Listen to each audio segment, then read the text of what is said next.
Hoy daremos inicio a una serie de sermones titulado El Evangelio. Vamos a comenzar ofreciendo una definición que, si usted tiene un boletín, el boletín azul, está escrito ahí la definición sobre la que vamos a estar trabajando en las próximas semanas. En la parte de atrás del boletín usted va a ver una definición que se ha elaborado para este estudio. Tengo dos metas con esta serie que empezamos hoy. Primera meta, y este es mi deseo y va a ser mi oración, y espero que sea tu meta y oración también, que este estudio o renueve o aclare o fortalezca nuestra comprensión del Evangelio, de lo que es Cristo, de lo que es la salvación. Y en esa medida seamos más bíblicos y efectivos en el evangelismo.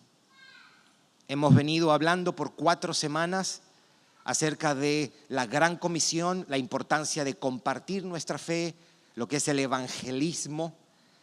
Así que vamos a empezar esta serie como complementario a lo que hemos venido hablando.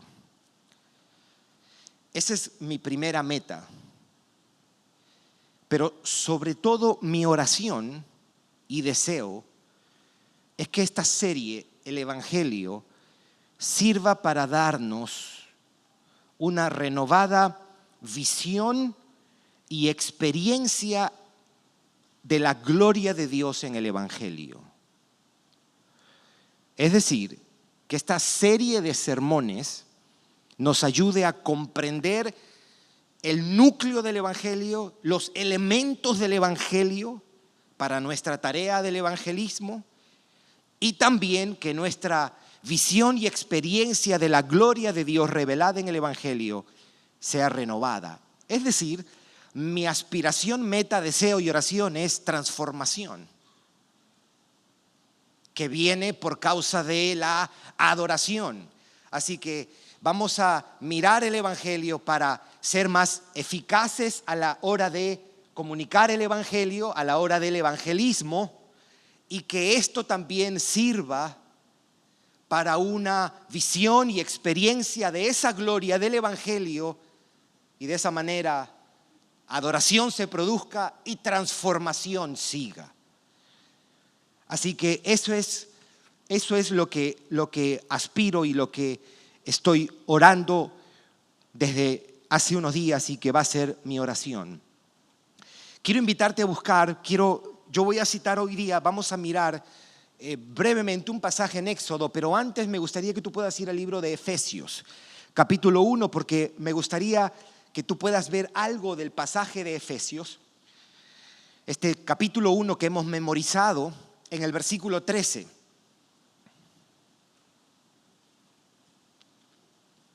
Capítulo 1, versículo 13. Efesios 1, 13.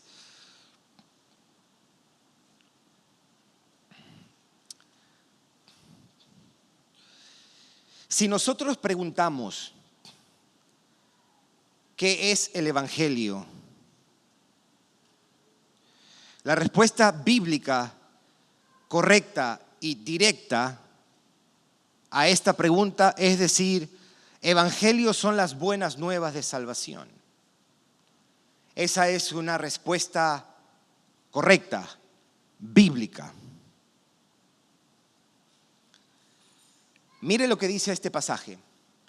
En él también vosotros, habiendo oído la palabra de verdad, el evangelio de vuestra salvación. Esa palabra, el evangelio de vuestra salvación, en griego se puede traducir también las buenas nuevas, porque eso es lo que evangelio significa, las buenas nuevas de vuestra salvación.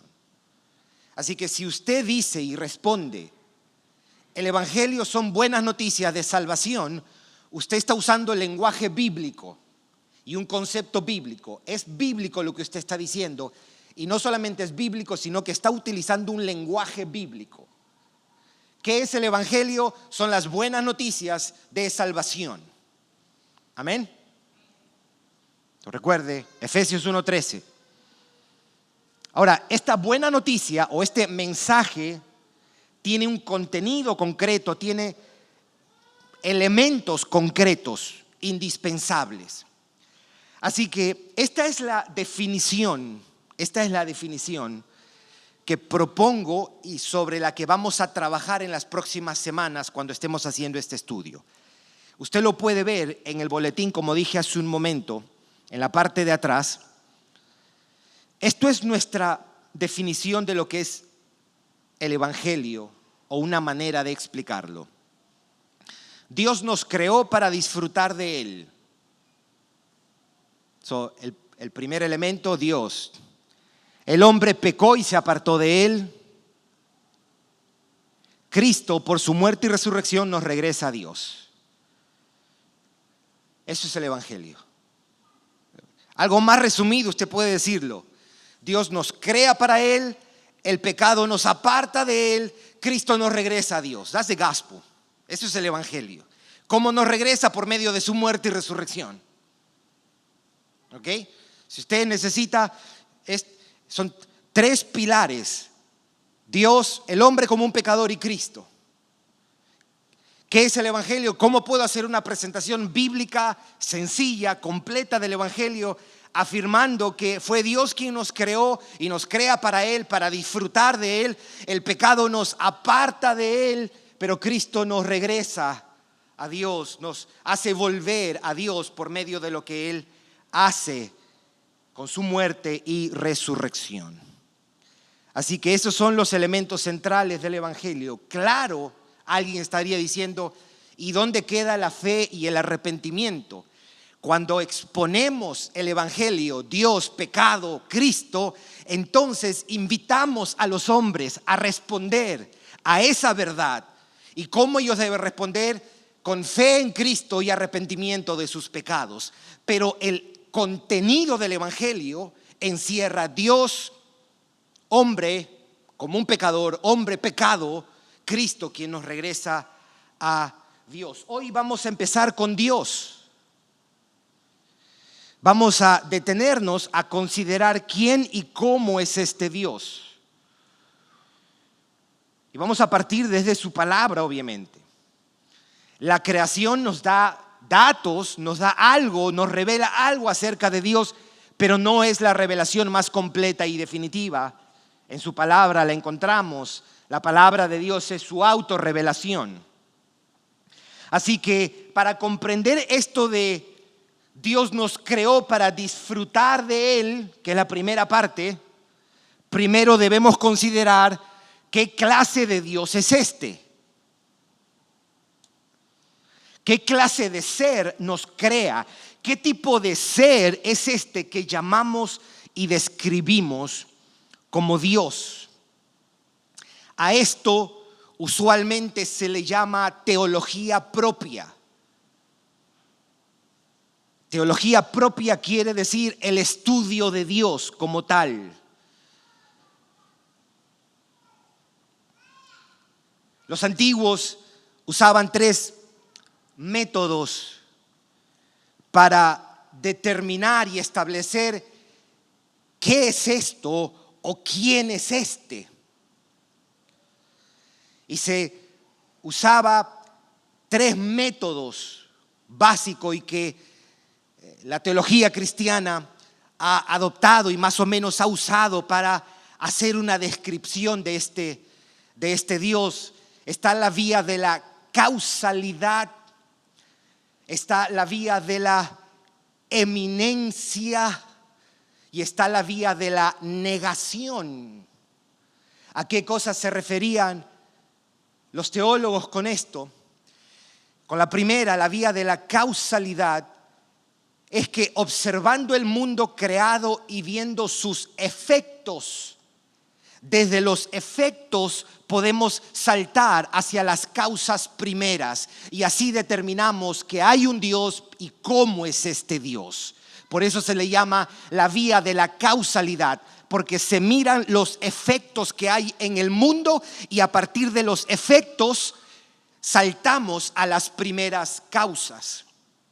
Después se usa la vía de la eminencia. ¿Qué cosa quiere decir eso?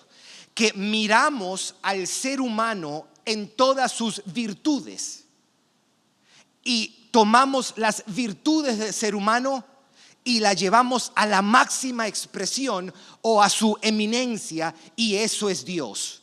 Si el hombre es un ser amoroso, Dios es el ser supremamente amoroso, y así seguimos. Y está también la vía de la negación. La vía de la negación. ¿Qué cosa quiere decir eso?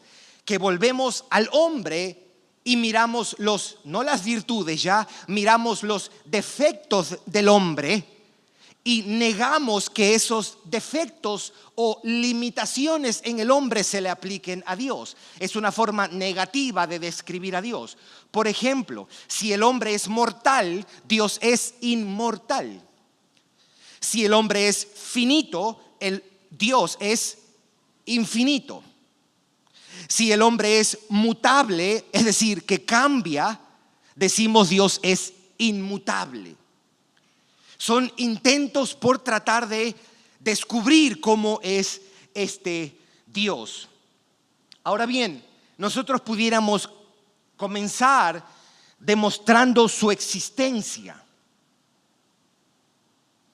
Después, una categoría es, si vamos a hablar de teología propia, vamos a hablar de Dios, quién es este Dios, se empieza con la existencia de Dios, demostrar o proponer las teorías, ¿verdad?, de la existencia de Dios.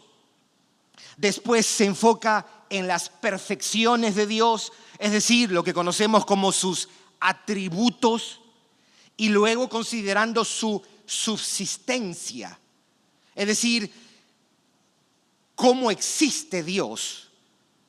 Y eso tiene que ver con la Trinidad. Dios existe en 3 personas, Padre, Hijo y Espíritu Santo. No vamos hoy o no vamos en esta serie a demostrar la existencia de Dios. No porque no sea importante o porque sea siempre inútil. No. ¿Por qué no vamos a hablar, si vamos a hablar de Dios, por qué no vamos a mencionar la existencia de Dios o probar o dar las teorías, ¿no?, o los argumentos acerca de la existencia de Dios, el argumento cosmológico, teleológico, moral, racional y demás? ¿Por qué no lo vamos a hacer? Porque según la Biblia todos los hombres tienen una conciencia del ser divino y supremo. Todos. El libro de Romanos enseña eso. Calvino llamaba a esto: todo ser humano tiene un sensus divinitatis, es decir, un sentido de lo divino. Desde que nacemos tenemos esa conciencia de la existencia de un ser divino y supremo. En Romanos 1 Pablo dice: el hombre conoció a Dios. El hombre conoció a Dios. Él tiene una conciencia innata de la existencia de Dios. El problema del hombre es que niega esa conciencia, suprime esa verdad, lo ignora y vive como si Dios no existiera. El hombre sin Cristo conduce su vida como si Dios no fuese valioso, decisivo e importante en la vida. Por eso nos vamos a enfocar solo en los otros 2 aspectos. Dios en sus perfecciones, es decir, su esencia, y Dios como un ser trino, es decir, su subsistencia. Vamos a explorar en estas próximas semanas qué es Dios. Alguien pudiera decir, y correctamente, basado en Juan 4, Dios es espíritu. O alguien pudiera decir, Dios es uno, Porque Deuteronomio capítulo 6, versículo 4 dice, Dios es uno. Pero vamos a explorar, vamos a mirar quién y cómo es este Dios, el ser supremo, su esencia y subsistencia. Vamos a Éxodo capítulo 3. Vamos a mirar esta semana Éxodo 3. La semana que viene vamos a mirar Isaías 6 para introducir esto. ¿Le parece, mis hermanos? Vamos a tomar estas dos experiencias, tanto de Moisés como del profeta Isaías, porque ellos se encuentran con Dios. Son distintas experiencias, pero hay información ahí para nuestros propósitos. Vamos a leer versículos 13 hasta el 15. Y en lo que voy a mencionar hoy día, mis hermanos, me he apoyado en textos de Piper, en textos de William Ames. William Ames fue un teólogo puritano de los 1600, muy conocido por su libro de texto The Marrow of Theology, o la médula de la teología. Me he apoyado de lo que dice Louis Berkhoff, que fue un teólogo presbiteriano holandés. Me voy a apoyar en Francisco Turretino. Él fue un pastor y teólogo en los 1600 de Suiza, Ginebra, Suiza. Y también de Herman Bavinck. Si de alguna manera en algún momento usted quisiera pedirme alguna referencia más de estos textos, yo se la puedo dar con mucho gusto. El texto nos dice, versículo 13, dijo Moisés a Dios.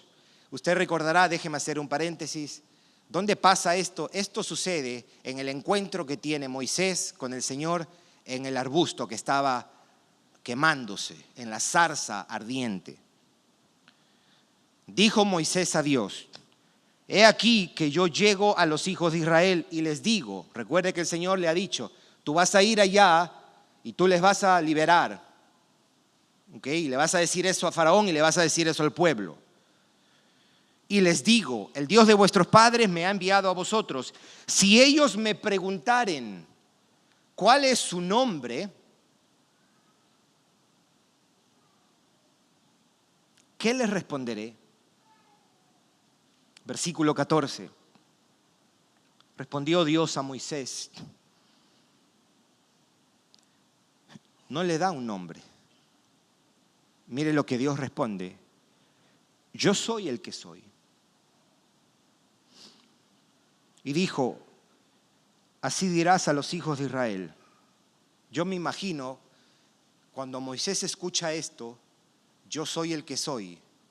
Y después Dios le dice, oh, así le vas a decir. Moisés de repente pensó, ok, Dios me va a aclarar esto. Y Dios vuelve y le dice lo mismo. Yo soy me envió a vosotros. Además dijo Dios a Moisés, así dirás a los hijos de Israel, Jehová, el Dios de vuestros padres, el Dios de Abraham, Dios de Isaac y Dios de Jacob, me ha enviado a vosotros. Este es mi nombre para siempre. Con él se me recordará por todos los siglos. Contexto, usted lo sabe ya, Moisés huye. Después de matar a un egipcio, él se da cuenta que se han enterado, ahora está solo, obviamente está con la familia de su suegro, Jetro, cuidando las ovejas de Jetro. Está en el desierto, por un lado. Por otro lado, Dios se está alistando para liberar a Israel de los egipcios, de Faraón. Y se le aparece a Moisés en este arbusto, en este árbol, en esta zarza, y lo llama. ¿Se acuerda? Quita el calzado de tus pies, porque el lugar donde estás es tierra santa. Y le anuncia, hey, te voy a enviar donde Faraón y tú vas a liberar a mi pueblo. Y Moisés duda, porque él sabe que no le van a creer. Y le van a cuestionar. Y por eso en el verso 13, lo que hemos leído, él le dice a Dios, si ellos me preguntaren cuál es su nombre, ¿qué les responderé?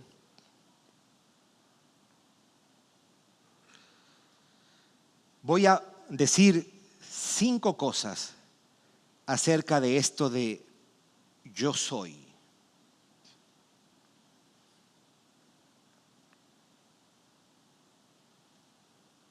Uno, al decir yo soy el que soy, está hablando de una realidad sin comienzo y sin final. No dice que Dios fue algo y tampoco dice seré algo, que dice yo soy.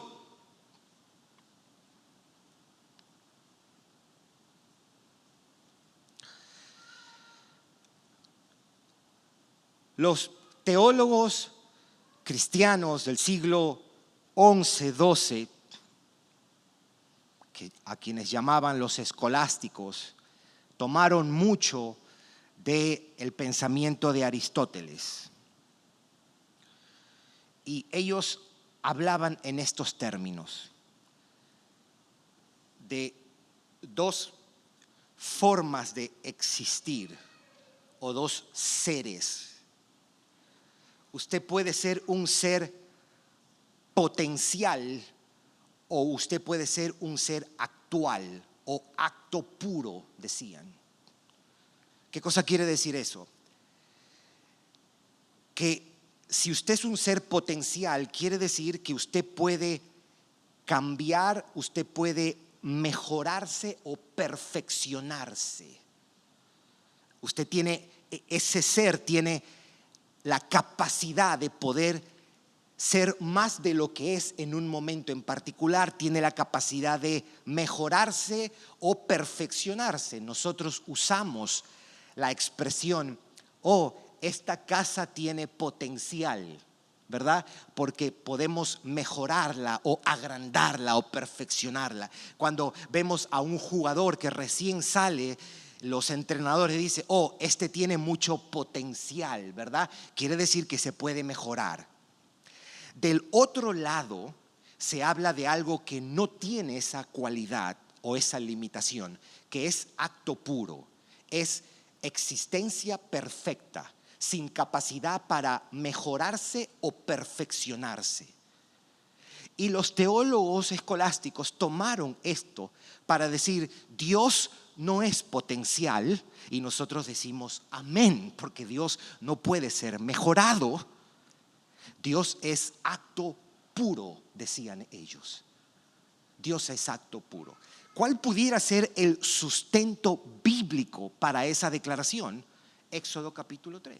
Dios está diciendo que Él es el que es. No es algo que pudiera ser, sino que es. John Piper dice que esto es como decir, Dios es. 2 palabras. Dios es. Antes de que hubiera mundo, antes de que hubiera universo, Dios es. Antes de que hubiera humanos, Dios es. Antes de que hubiera galaxias, Dios es. Antes de que hubiera planetas, Dios es. Eso es lo primero. Yo soy, cuando dice yo soy, está hablando de una realidad sin comienzo y sin final. 2. Al decir yo soy el que soy, está afirmando que es una realidad presente y permanente. Ahora, debo decir algo, algunas cosas se van a sobreponer, van a parecer que son lo mismo, pero estamos tratando de hablar de nada más y nada menos que el Ser Supremo. No pretendamos que esto es sencillo. Es una realidad presente y permanente. Ahora, mientras nosotros decimos todo esto, surge y vienen a nuestra mente pensamientos acerca de los atributos de Dios, de cómo es Dios.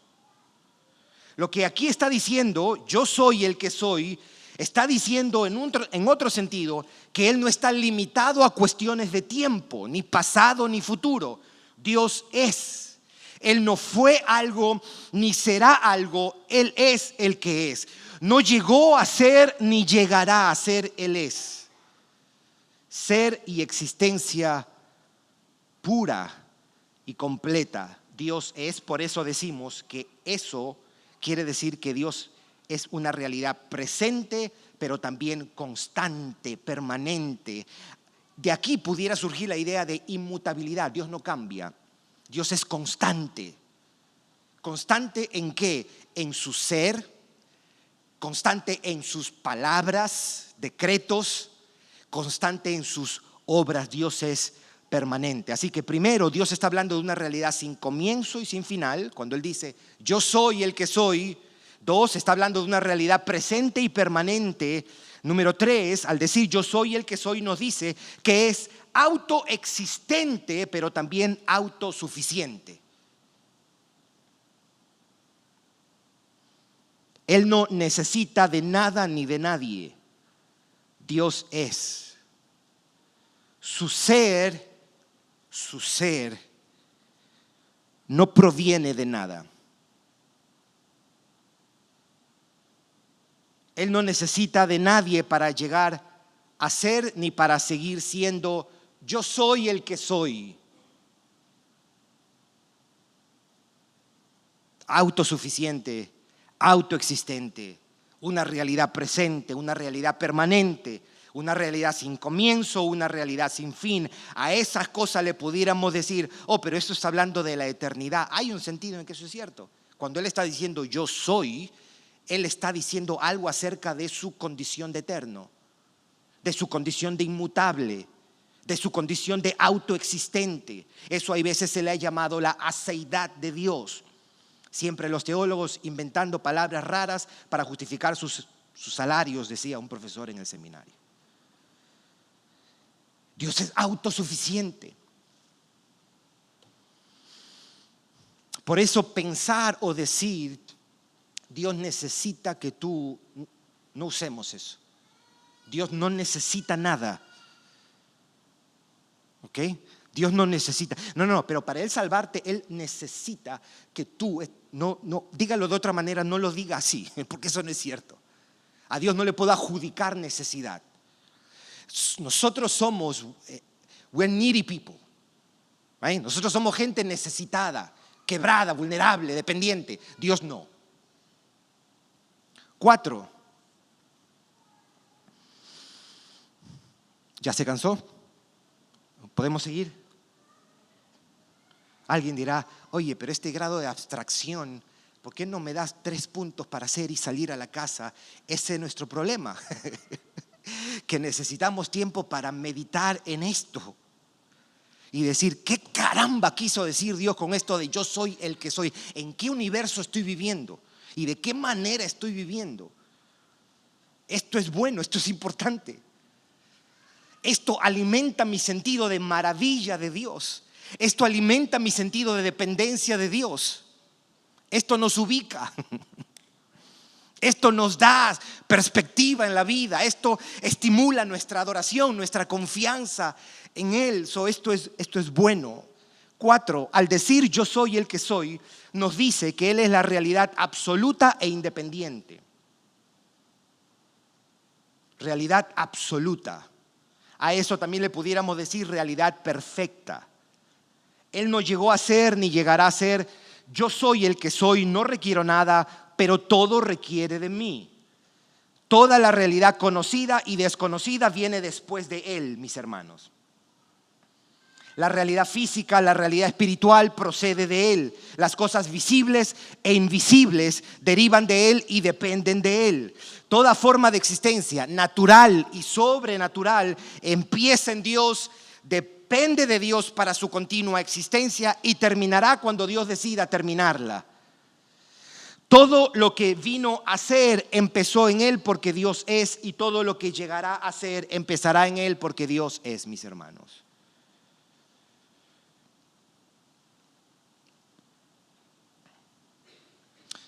Dios es una realidad sin comienzo y sin final, es una realidad presente, es una realidad constante o permanente, autoexistente, yo soy,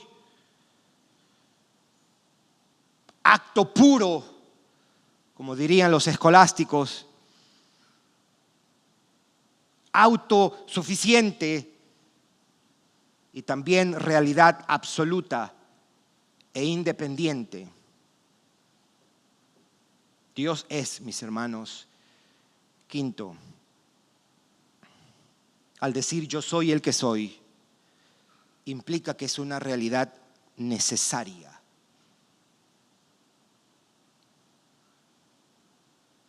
Su ser es necesario, no contingente.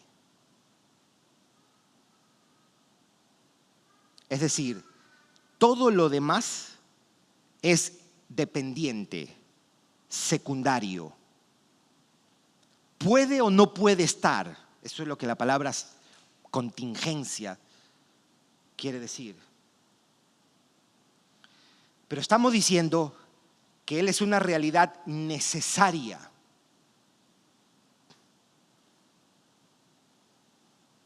Dios es. Usted puede agarrar el ejercicio, usted puede decir, mirar este lapicero o mirar lo que sea, mirar esta toalla en su casa y razonar como muchos razonan, que nosotros no venimos de un ser supremo, entonces venimos de cosas, de un proceso que no es guiado. Entonces usted dice, caramba, yo puedo venir de esta toalla. Esa es la conclusión. Yo puedo venir de un proceso no guiado y de la toalla me convertí en esto que soy ahora, un ser vivo. Y usted le dice eso a cualquiera de nuestros niños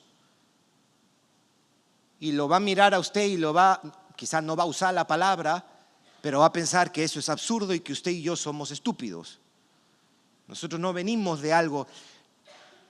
Nuestro ser como tal, usted es un ser vivo, un ser humano, hace necesaria la existencia de un ser supremo, de donde usted y yo derivamos nuestra vida y existencia.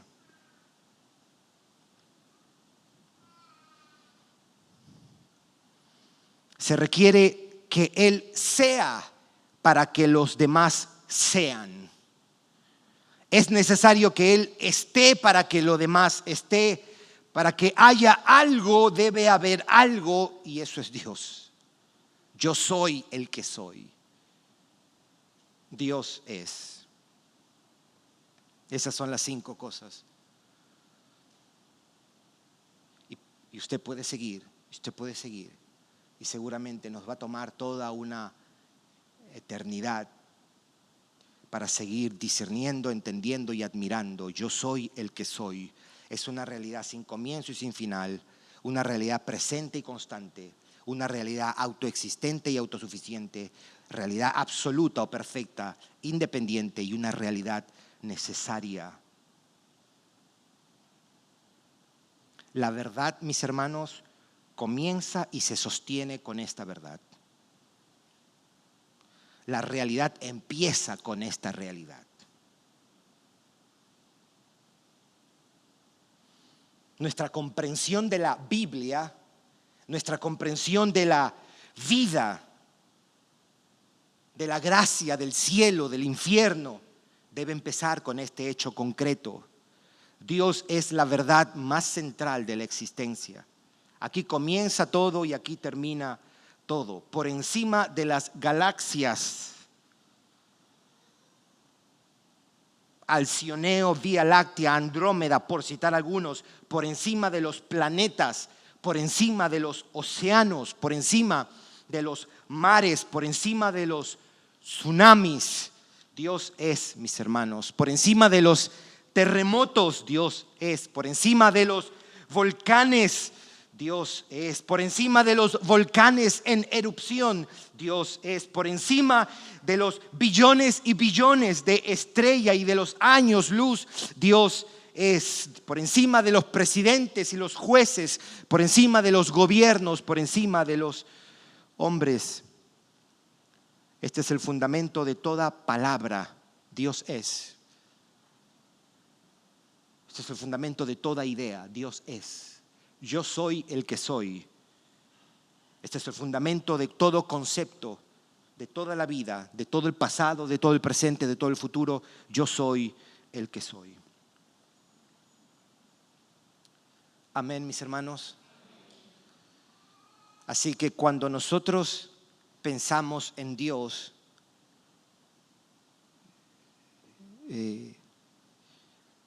debemos pensar en esto.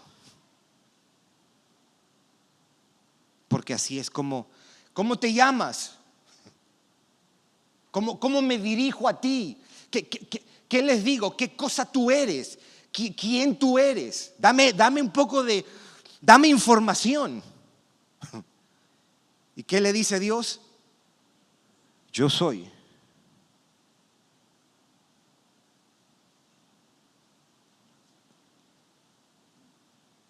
Yo estaba escribiendo esto cuando hablamos de usar palabras para describir realidades trascendentes y eternas que nos superan. Cómo las palabras nos ayudan, pero las palabras son insuficientes.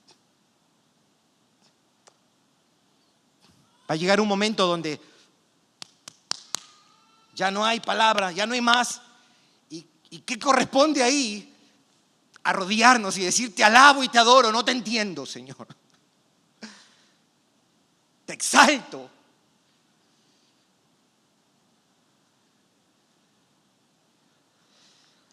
Llegué, esto es lo que estaba escribiendo pensando en esto, y había agotado todas las palabras. Me quedé indigente. Sustantivos y adjetivos incapaces de explicar esta inmesurable realidad, impotentes para hacerle justicia a lo que quieren expresar. Ahora, en un terreno nuevo, en una realidad que no tiene cómo definirse, entera y apropiadamente nos quedamos sin recursos verbales y gramaticales. No solo porque no hay lenguaje que le haga justicia, sino porque todas las palabras del diccionario fueron usadas. Se estiraron para darle al oído y a la mente una idea del objeto que describe. Ellas se esforzaron, pero fue inútil. Nos quedamos sin lenguaje. Yo soy el que soy. Yo soy el que soy. Esto también, y termino con esto, implica que no hay realidad más importante y valiosa que Dios. Él es la realidad suprema de la existencia y por lo tanto debe ser admirada, buscada y valorada como lo más importante.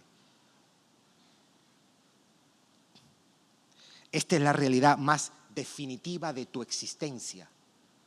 Hombre, mujer, mis queridos hermanos, esta es la realidad más importante y más definitiva de tu matrimonio, de tu familia, de tu pasado, de tu presente, de tu futuro, de la creación, del universo.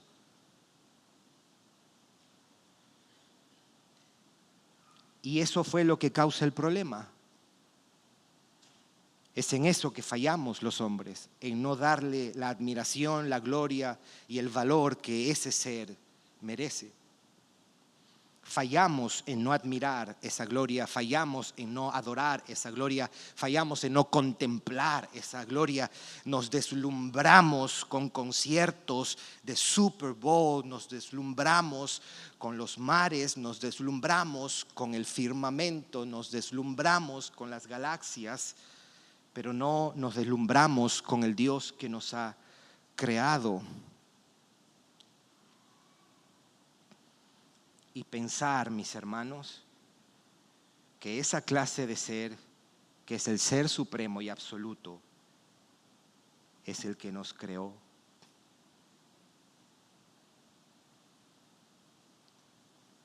Nos creó para Él.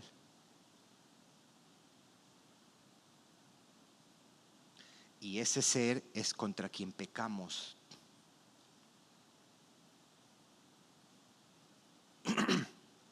En estas semanas ha estado esta discusión acerca del infierno y hay quienes sostienen de que no sería justo pensar en un infierno como un tormento eterno consciente,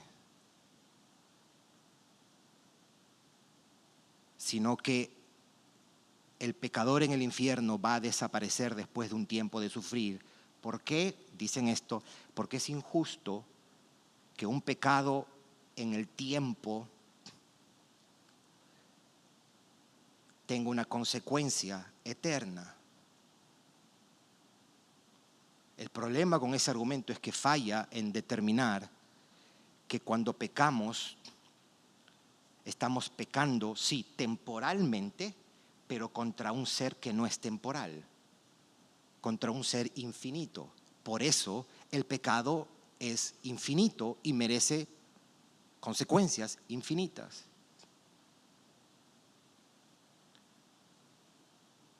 Por eso el pecado es serio, porque cuando peca el hombre, peca contra el yo soy, la realidad perfecta y la realidad absoluta. Pero lo glorioso para nosotros también es que ese mismo ser es el que se hace hombre para salvarnos, mis hermanos. Y a ese ser nosotros le llamamos Padre a causa de Jesucristo. Así que quiero repetir la definición que vamos a seguir trabajando en estos días. Dios nos creó para disfrutar de Él, nos crea para Él. El hombre pecó y se apartó de Él. Cristo, por su muerte y resurrección, nos regresa a Dios. ¿Qué clase de Dios es este? Este es un ser extraordinario, trascendente, glorioso, digno de nuestra admiración, devoción, confianza, servicio. Esta realidad, si no hace a un corazón resentido y orgulloso, blando, humilde, no hay nada que lo vaya a hacer. Y si ese es nuestro caso, nosotros tenemos que pedirle: Señor, ten misericordia de mí. ¿Cómo no me voy a postrar ante ese ser inmenso? ¿Cómo voy a vivir como si esta vida fuese lo único que hay? ¿Cómo voy a ir a mi trabajo? ¿Cómo voy a lidiar en mis relaciones? ¿Cómo voy a usar mi tiempo, mis recursos, mis energías? ¿Cómo permanecer en un pecado sin arrepentirme? ¿Cómo ser consumido por la aflicción? ¿Cómo permanecer distanciado y peleado con alguien? ¿Cómo odiar a alguien? ¿Cómo ensuciarme y revolcarme en el pecado? ¿Cómo no dedicar mi vida a ti, mi tiempo, mi ser entero? Si mi ser entero viene de ti, tú lo hiciste.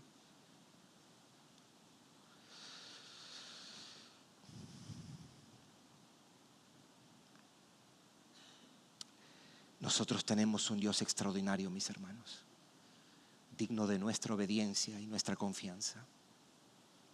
Amén, mis hermanos. Ese Dios es digno que nosotros le adoremos, que le adoremos en todo tiempo. Vamos a orar.